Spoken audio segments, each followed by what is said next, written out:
কমিউনিজমের মতো ক্যাপিটালিজমের দাফন Washington, London, Paris সহ সমস্ত দুনিয়ায় ক্যাপিটালিজমের দাফন হবে, এর মধ্যে কোনো সন্দেহ নাই। আপনাদের সন্দেহ আছে? কুরআনে করিমের তাফসীর করবেন মুফাসসিররা। আমি আগের মতো আর তাফসীর করার অভ্যাসও নেই। আগেই আমি বলেছি, অত বড় মাহফিল 20 বছরে আমি দেখিও নাই। কোরআন শরীফে সূরা আল মায়েদার 3টি ধারাবাহিক আয়াত আমি আপনাদের সামনে পড়ব। আল্লাহ রাব্বুল আলামিন বলেন, বিসমিল্লাহির রহমানির রহিম, ওয়ামান লাম ইয়াহকুম বিমা আনজালাল্লাহ ফাউলাইকা হুমুল কাফিরুন ফাউলাইকা হুমুজ জালিমুন ফাউলাইকা হুমুল ফাসিকুন।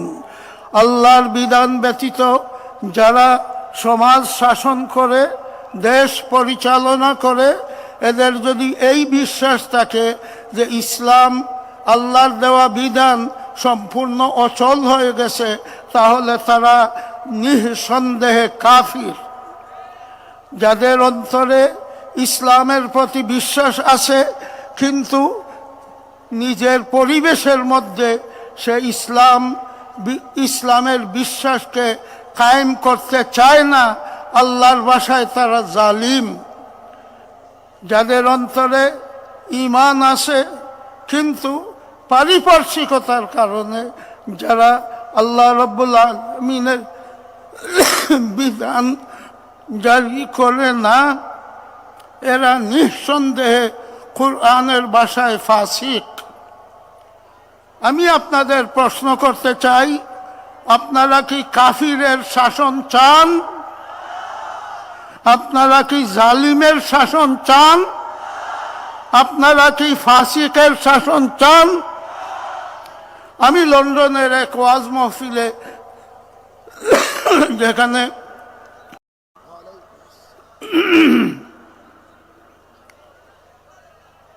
প্রথমেই আমি এই মাহফিলের আয়োজনকারীদের ধন্যবাদ জানাই, আমার মতো এক অদমকে এই বিশাল মাহফিলে দাওয়াত করার জন্য। দ্বিতীয় কথা যেটা বলতে চাই,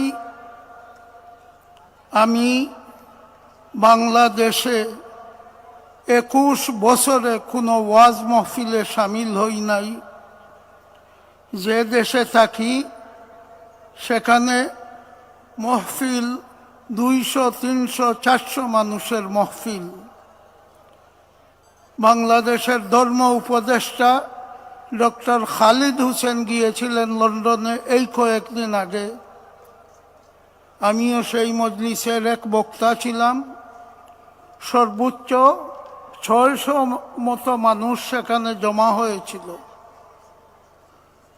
সুতরাং আপনারা বুঝতে পারেন, এত বড় মাহফিলে বক্তৃতা করার, ওয়াজ করার অভ্যাস আমার এখন 20 বছর থেকে চলে গেছে।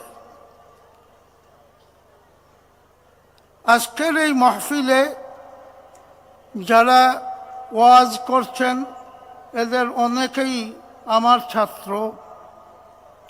আমি 20 বছর আগে সিলেট শহর অন্যান্য জেলায় বক্তৃতা করেছি। 47 বছর আগে ঢাকা, নারায়ণগঞ্জ সহ বাংলাদেশের আনাচে কানাচে ওয়াজ করেছি, কিন্তু আমার সেদিন এখন চলে গেছে। আমি আপনাদের সামনে যে কালামে পাকের তফসির পেশ করার সামান্য প্রচেষ্টা করব,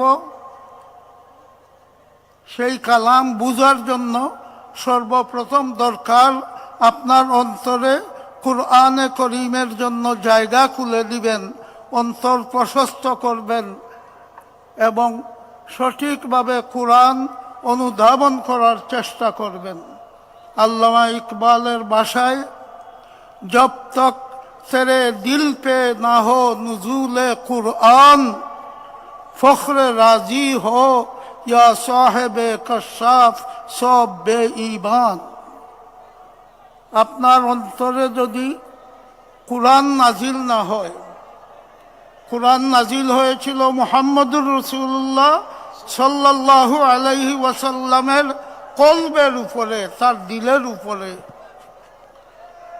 রসুলকে মেনে যদি আপনিও কুরআনকে আপনার উপরে নাজিল হয়েছে এই বিশ্বাস করে থাকেন, এবং আপনার অন্তরে যদি কুরআনের প্রতি সেই ইয়াকিন এবং বিশ্বাস থাকে, তাহলেই এই সমস্ত তাফসীর মাহফিল আপনার জন্য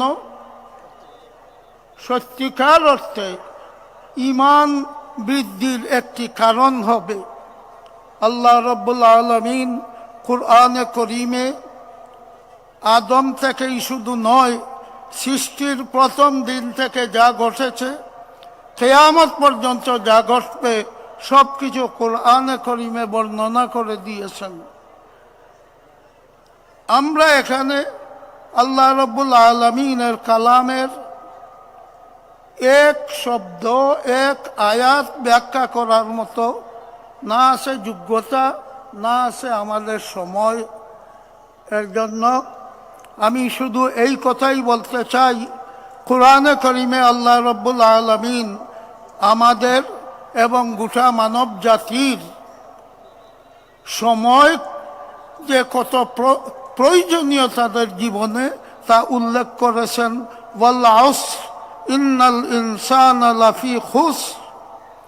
আসরের কসম, যুগের কসম, কালের কসম, সময়ের কসম, দুনিয়ার যত মানুষ আছে, যারা ছিল, যারা আছে, যারা থাকবে কিয়ামত পর্যন্ত, তাদের মুক্তির একমাত্র পথ ইল্লাল্লাযীনা আমানু ওয়া আমিলুস সালিহাতি ওয়া তাওয়াসাউ বিল হাক্কি ওয়া তাওয়াসাউ বিস সাবরি। আল্লাহর উপর ঈমান আনা, ঈমানের ভিত্তিতে জীবন পরিচালনা করা, ঈমানের জন্য একে অপরকে ধৈর্যের দাওয়াত দেওয়া, ঈমানের জন্য একে অপরকে হক, ইসলাম, শাশ্বত চিরন্তন সত্যের প্রতি দাওয়াত দেওয়া, এই হচ্ছে নাজাতের মূল ভিত্তি। এছাড়া মানুষ যত দার্শনিক, যত জ্ঞানী গুণী, তথাকথিত বিপ্লবী চিন্তার ধারক আর বাহক, এদের কথায় মানুষের নাজাত না হবে দুনিয়ায়, না হবে আখেরাতে। কার্ল মার্কস সারা দুনিয়া পরিবর্তন করে এক আদর্শ কায়েম করল, প্লুরালিজম, মানে সাধারণ মানুষের রাজত্ব। তার দেশে আজ কমিউনিজম ফেল করেছে, সোশ্যালিজমের দাফন হয়ে গেছে। পুঁজিবাদী জীবন ব্যবস্থা, যেটা আজকের আমেরিকা এবং ইউরোপের নেতৃত্বে দুনিয়ায় চলছে, বাংলাদেশ যার অধীনে আছে, সামনে যদি আল্লাহ তৌফিক দেন পরিবর্তন হতে পারে। এই যে পুঁজিবাদী ব্যবস্থা, এই পুঁজিবাদী ব্যবস্থার বিরুদ্ধে ইউরোপ আমেরিকার বিদগ্ধ যারা সামাজিক ঐতিহাসিক ব্যক্তিত্ব, তারা এর বিরুদ্ধে ইতিমধ্যে হাজার হাজার বই লিখে ফেলেছেন। অচিরেই কমিউনিজমের মতো ক্যাপিটালিজমের দাফন ওয়াশিংটন, লন্ডন, প্যারিস সহ সমস্ত দুনিয়ায় ক্যাপিটালিজমের দাফন হবে, এর মধ্যে কোনো সন্দেহ নাই। আপনাদের সন্দেহ আছে? কুরআনে কারীমের এই করে ফেলে।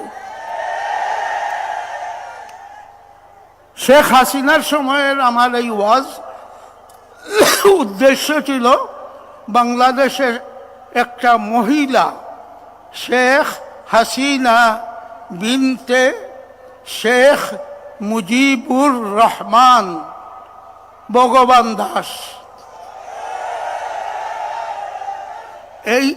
এই লোকটি যখন শাসন ক্ষমতা গ্রহণ করলো, যার কারণে আমার পক্ষে 20 বছর বাংলাদেশে আসা সম্ভব হয় নাই, তখন আমি বলেছিলাম যে এই মহিলা যখন বাং দিতেছে তাহলে বাংলাদেশের উপর আল্লাহর গজব নাজিল হবে। সত্যি বিলাত থেকে খবর পেলাম আল্লাহর গজব নাজিল হয়ে গেছে। হাজার হাজার লোক মারা গেছে, হাজার হাজার লোককে বন্দি করে শেখ হাসিনা মৃত্যুর দুয়ারে পৌঁছে দিয়েছে। যুগে যুগে আপনারা নমরুদের নাম শুনেছেন, ফেরাউনের নাম শুনেছেন, এদের পতন হয়েছে।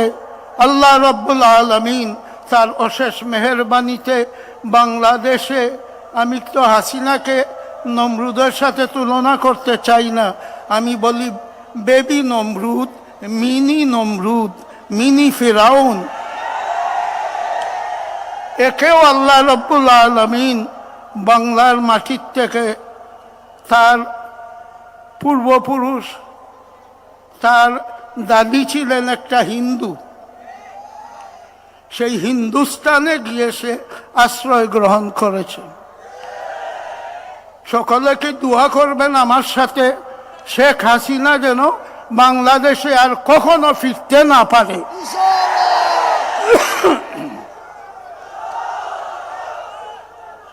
শেখ হাসিনা বাংলাদেশ ছেড়ে গেছে, কিন্তু হাসিনার প্রেতাত্মা, তার রূহ বাংলাদেশে এখনো আছে। এরা মাঝে মাঝে মাথা চাড়া দিয়ে উঠবে। এর মোকাবেলা করবে কারা? আপনারা কি মোকাবেলার জন্য রাজি আছেন?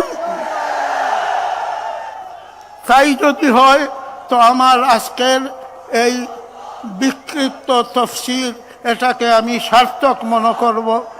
আরও 1-2 বছর পর যদি আমি বাংলাদেশে আসি, আমি দোয়া করব এই দেশে ইতিমধ্যে কোরআনের শাসন কায়েম হয়ে গেছে, রসুল করিমের আদর্শে এই দেশের সমাজ পুনর্গঠিত হয়ে গেছে। আমার দৃঢ় বিশ্বাস, আমি আপনাদের সামনে আবার যখন মিলব,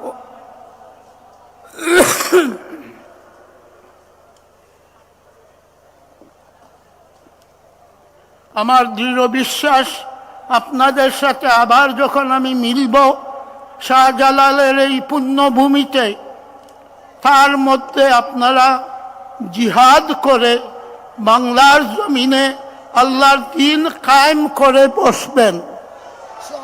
সেই দ্বীন কায়েম করার জন্য আমি দেখতে চাই কতটি হাত আসমানের দিকে উঠবে। আল্লাহ রব্বুল আলামিন আপনাদেরকে কবুল করুন।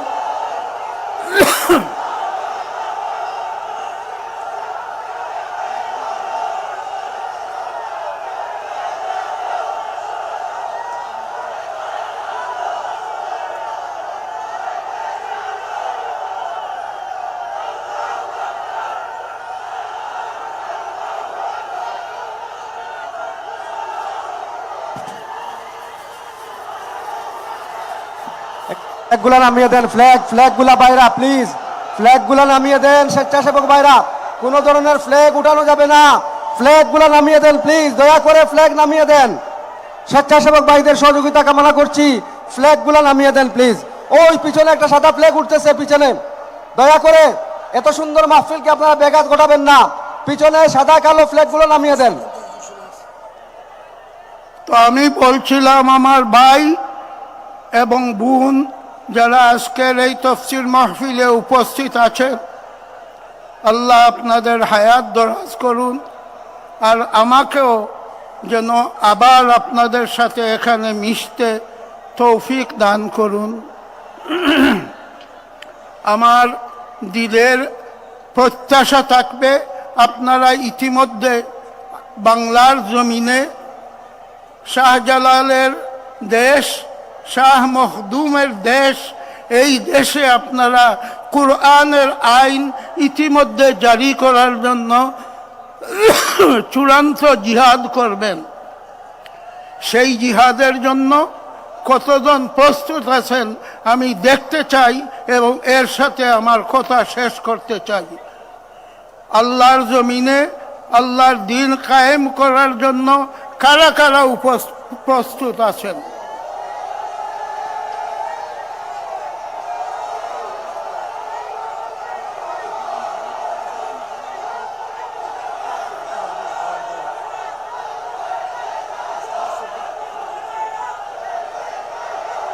সাইদি সাহেব আব্দুল মালিক চৌধুরী সাহেবের রুহের মাগফিরাত কামনা করতে। সাইদি সাহেব আব্দুল মালিক চৌধুরী সাহেবের রুহের মাগফিরাত কামনা। আমার কথা আমি এখানে শেষ করছি। এই তফসির মাহফিল যে সংগঠনের মাধ্যমে পরিচালিত হয়ে আসছে 1977 থেকে, এই আঞ্জুমানে খিদমতে কোরআনের প্রথম যে মিটিং হয় আলিয়া মাদ্রাসার মসজিদে, আমি অদম সেই মিটিংয়ের অন্যতম এক শরিক ছিলাম। এর জন্য আঞ্জুমানে খিদমতে কোরআন আমি যখনই বাংলাদেশে আসতাম তফসির মাহফিলে আমাকে দাওয়াত করত। মৌলানা মরহুম আব্দুল মালিক চৌধুরী সাহেব ছিলেন এর সভাপতি, আর প্রধান বক্তা ছিলেন মরহুম আল্লামা সাইদি রহমতুল্লাহি আলাইহি। তাদের সাথে এক ছোটোখাটো বক্তা হিসাবে আমিও প্রতি সময় যখনই আসতাম সেই তফসির মাহফিলে কিছু কথা বলতাম। আজ তারা দুনিয়ায় নাই। আল্লাহ রব্বুল আলামিন তাদেরকে জান্নাতের আলা ইল্লিয়িন নসিব করুন। এই সাথে আমি আমার কথা এখানে শেষ করছি। আল্লাহ রব্বুল আলামিন আমাকে আপনাদের সকলকে আল্লাহর দ্বীনের কাজের জন্য সময় দেওয়ার, মাল দেওয়ার, জান দেওয়ার এই তৌফিক দান করুন।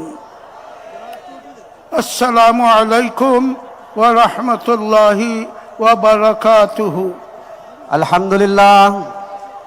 সংগ্রামী তৌহিদি জনতা, আমরা লক্ষ্য করছি চতুর্দিক থেকে এই কোরআন প্রেমিক ভাইরা কোরআনের আওয়াজ শোনার জন্য পঙ্গপালের মতো ছুটে আসছে।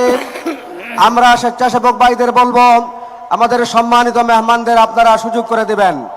যারা বসে আছেন আপনারাও আপনাদের আগত ভাইদের জন্য সুন্দর ব্যবস্থা